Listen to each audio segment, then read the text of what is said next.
at the local level, we are back to the drawing board. Baba is back in Kenya. He's back in the political scene. He has to figure out how to realign. So what has been happening as an undercurrent is the Kenya Kwanza regime have lost popular support in central Kenya, which is the most populous region in terms of votes. And then there's some realignment between the Azimio side and Rigiji and his nascent movement to move the central Kenya vote. Also consider Baba is 80, so he's not the same spring chick that he was before. So his political star, while it's still relevant, I think it's going to wane slowly over the years to come.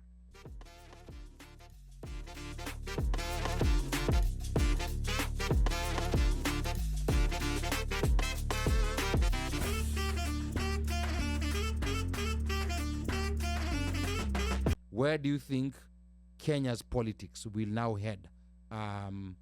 Let's say from now through 2025. What are a few predictions that you're gonna make? Yeah, so I've been really trying to look into my crystal ball to try and understand what just happened, right? Because the positioning that we expected as of Friday last week when we last spoke was, given all the bravado which you've described with Kenyan politics or whatever they call it, the Nairobi syndrome, we thought Baba was gonna win this thing quite in the first round. In fact, in the first 4 rounds we knew he was winning. Then all of a sudden, it shifted. So now we, at the local level, we are back to the drawing board.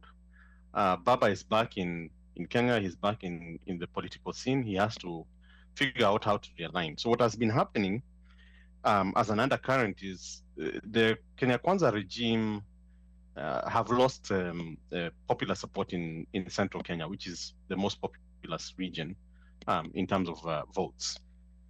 And then there's some realignment between the Azimio side and Rigiji and his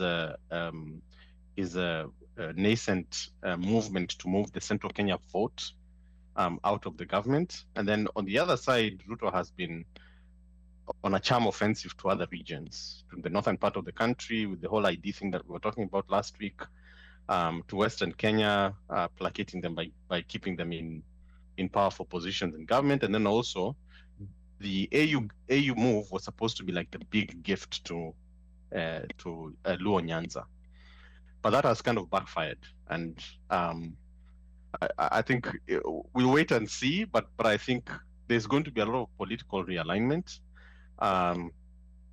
Given how close we are to the election and the fact that Baba was committal, not just against the wishes of the Gen Zs, but also the wishes of his former coalition partners, he doesn't have a choice but to stay on that side. They've been kind of overtures towards him. I had, Kalonzo saying that if you want to redeem yourself, you need to come back and make peace with your former coalition partners, because they know that is the only way they can leverage him in government. Another dynamic which I've heard sort of in the woodworks is that the if Baba ODM, given that they've been kind of various pronouncements about them having a majority in government, if they move out of government, or if they position adversarial against the government, there could be some impeachments. But with Kenya's political scene, things are always shifting. I always say, we were supposed to write a Republican. No, so we wrote a parliamentary election constitution in 2005, the Bomas draft. Yeah. And then we changed it quickly into a Republican one, but then the key elements of a parliamentary government are still there. So there's going to be almost always going to be a lot of realignment, political realignment, especially as you come closer to an election. We are around 2 years to the election, because we are in early 2005. The elections are in 2007, 2025. The elections are in 2027. 2.5 years, yeah. So in Kenya, 1 week in politics is a very long time. Where we were yesterday, last week, is not where we are today. Any possibility of a So referendum? a referendum. So yeah, there've been kind of fringe talks about, oh, we need to get Baba into government, and the way we do that is to go back to BBI. Um, I mean, what I know is that the political process in Kenya and the political scene, these guys can like whip it up in a moment's notice.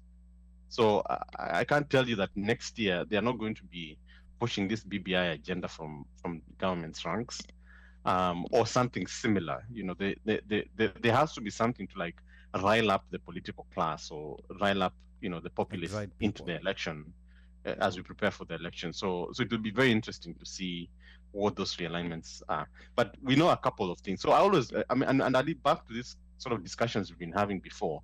Like all we're doing is postulating. We don't know. Like there are some things we know. The things we know is that there was a UAE deal.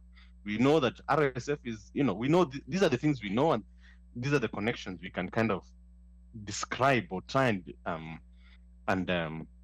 and make sense of. So that's all we're doing here. We're trying to look at the facts, look into the crystal ball, sort of look into our history and figure out, okay, given the way this guy behaves, why is he doing what he's doing right now, right?